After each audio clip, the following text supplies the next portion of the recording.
হৰে কৃষ্ণ। ভাদ মাহৰ শুক্লপক্ষৰ একাদশীক পাৰ্শ্ব একাদশী বুলি কোৱা হয়।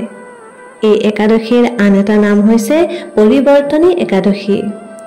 যিহেতু 4 মাহৰ সময়ত যেতিয়া ভগৱান শ্ৰী বিষ্ণু যোগনিদ্ৰাত থাকে, তেতিয়া পাৰ্শ্ব একাদশীৰ এই পবিত্ৰ দিনটোতেই ভগৱান শ্ৰী বিষ্ণুৱে বাগৰ সলায়।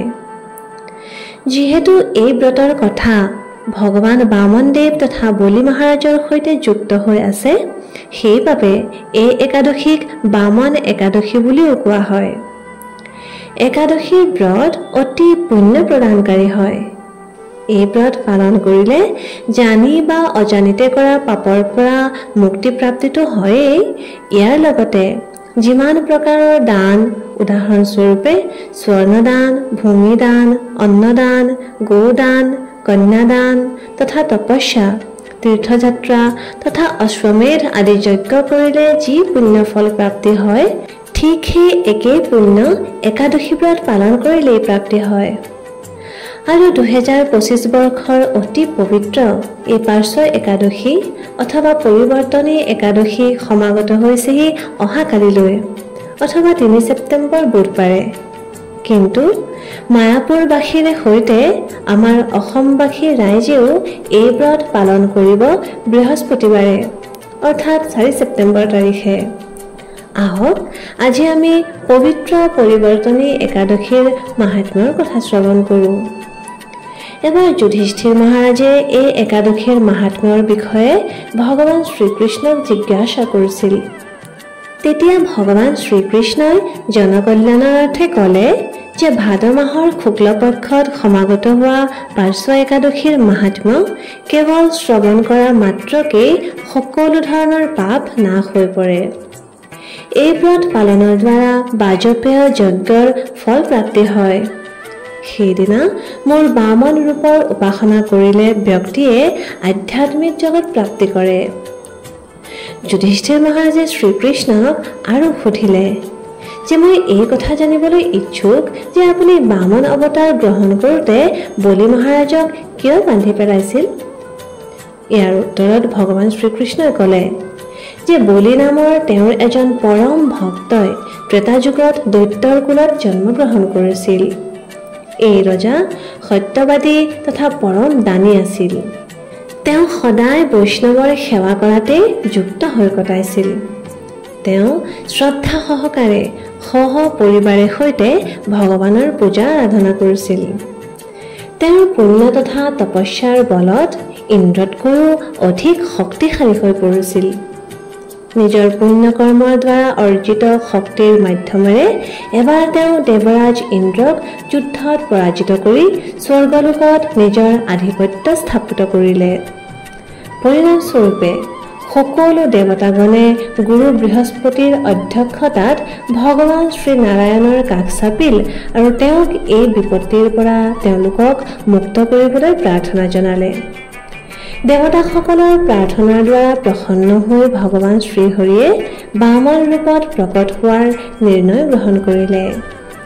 এইদৰে ভগৱান শ্ৰীহৰিয়ে বামন স্বৰূপত মাতা অদিতি আৰু কাশ্যপ ঋষিৰ পুত্ৰ ৰূপে প্ৰকট হ'ল। আৰু বলি মহাৰাজে য'ত অশ্বমেধ যজ্ঞ অনুষ্ঠিত কৰিছিল সেই স্থানতকৈ উপনীত হ'লগৈ। তাত গৈ বামনদেৱে বলি মহাৰাজক এজন ব্ৰাহ্মণৰ ৰূপত ভিক্ষা মাগিলে। ভগৱানে তাৰ পিছত ক'লে যে বলি মহাৰাজৰ যজ্ঞত উপনীত হৈ যেতিয়া তেওঁ 3 পগ ভূমি মাগিলে, তেতিয়া বলি মহাৰাজৰ উদাৰতাবশতঃ তেওঁ বামনদেৱক আৰু অধিক মাগিবলৈ বিনতি কৰিলে। এয়া দেখা পাই বলি মহাৰাজৰ গুৰু শুক্ৰাচাৰ্যই সেয়া কৰিবলৈ বাধা দিলে। শুক্ৰাচাৰ্যই বলি মহাৰাজক সতৰ্ক কৰি দিলে যে এই ব্ৰাহ্মণ বালক বাস্তৱিকতে ভগৱান শ্ৰী বিষ্ণু হয়, যি বেশ ধাৰণ কৰি তোমাৰ সৰ্বস্ব লৈ যাবলৈ আহিছে। মই তোমাক আদেশ দিছোঁ, তুমি তেওঁৰ দাবী পূৰণ নকৰিবা। যদি তুমি মোৰ আদেশৰ অৱহেলনা কৰা, তেতিয়া তোমাৰ সমস্ত ঐশ্বৰ্য নষ্ট হৈ পৰিব। বলি মহাৰাজে তেওঁৰ আদেশ পালন নকৰি বামনদেৱক কোনো ধৰণৰ দ্বিধাবোধ নকৰাকৈ 3 পগ ভূমি দান কৰি দিলে। ভগৱান বামনদেৱে তৎক্ষণাৎ নিজৰ মহাকায় ৰূপ ধাৰণ কৰিলে, যাৰ এক পৱতে সপ্ত পাতাল আৰু দ্বিতীয় পৱত আকাশৰ সৈতে সপ্তলোক লৈ ল'লে। যেতিয়া তৃতীয় পগ ধবলৈ বামনদেৱে স্থান বিচাৰিলে, তেতিয়া বলি মহাৰাজে অতি বিনম্ৰতাৰে নিজৰ মস্তক আগবঢ়াই দিলে। এই প্ৰেম ভক্তি তথা বিনম্ৰতাৰ দ্বাৰা প্ৰসন্ন হৈ বামনদেৱে নিত্যকালৰ বাবে বলি মহাৰাজৰ সৈতে কটাবলৈ তেওঁক আশীৰ্বাদ প্ৰদান কৰিলে।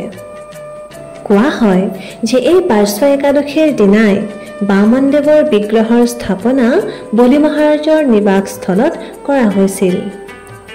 তাৰ পিছত ভগৱানে কয় যে শয়ন একাদশীৰ পৰা দেৱ উত্থান একাদশী পৰ্যন্ত তেওঁ যোগনিদ্ৰা ধাৰণ কৰে। এই 4 মাহত সকলোৱে তেওঁৰ বিশেষ পূজা অৰ্চনা কৰিব লাগে তথা এই সময়ত সমাগত হোৱা গোটেইকেইটা একাদশী খুব নিষ্ঠা সহকাৰে পালন কৰা উচিত। সেইবাবেই অনাগত অতি মংগলময় পাৰ্শ্ব একাদশীৰ ব্ৰতৰ পালন অৱশ্যেই আমি সকলোৱে কৰা উচিত। আমাৰ শাস্ত্ৰসমূহত উল্লেখ কৰা হৈছে যে একাদশীৰ মূল উদ্দেশ্য কেৱল আৰু কেৱল ভোকত থকাটো নহয়, বৰঞ্চ পৰমেশ্বৰ ভগৱান শ্ৰীকৃষ্ণৰ প্ৰতি আমাৰ শ্ৰদ্ধা তথা বিশ্বাস বৃদ্ধি কৰাটো। যেতিয়া আমি ভগৱানৰ অধিক নাম জপ তথা স্মৰণ কৰোঁ তথা তেওঁৰ ভক্তগণৰ সংগত থাকি তেওঁৰ লীলাসমূহ শ্ৰৱণ কৰোঁ, তেতিয়া ভগৱানৰ প্ৰতি আমাৰ আসক্তি বৃদ্ধি হয় আৰু অন্তত আমাৰ প্ৰত্যেকটো কাৰ্য কেৱল আৰু কেৱল ভগৱানক প্ৰসন্ন তথা সন্তুষ্ট কৰিবৰ নিমিত্তেই কৰা হৈ পৰে। অন্ততঃ তেনে এক মানসিকতা ক্ৰমে গঢ় লৈ উঠে। এনে ভক্তিভাৱক বৃদ্ধি কৰাত একাদশী তিথিৰ দৰে ব্ৰতৰ মুখ্য ভূমিকা আছে। সেইবাবে প্ৰত্যেকটো একাদশী ব্ৰত নিষ্ঠা সহকাৰে পালন কৰা উচিত। তেন্তে আহক প্ৰত্যেকটো একাদশী তিথিৰ দৰেই আমি এই পাৰ্শ্ব একাদশী তিথিও নিষ্ঠা সহকাৰে পালন কৰোঁ। শাৰীৰিকভাৱে ব্ৰত পালন কৰি নিজৰ মনটো ভক্তিত সংলগ্ন কৰি ৰখাৰ পূৰ্ণ প্ৰয়াস কৰোঁ। ভগৱানৰ নাম যিমান পাৰি সিমান জপ কৰি ভক্তৰ সংগত তেওঁৰ কথাৰ আনন্দ উপভোগ কৰোঁ আৰু ভক্তিৰ পথত অগ্ৰসৰ হোৱাৰ পূৰ্ণ প্ৰয়াস কৰোঁ। ধন্যবাদ। হৰে কৃষ্ণ।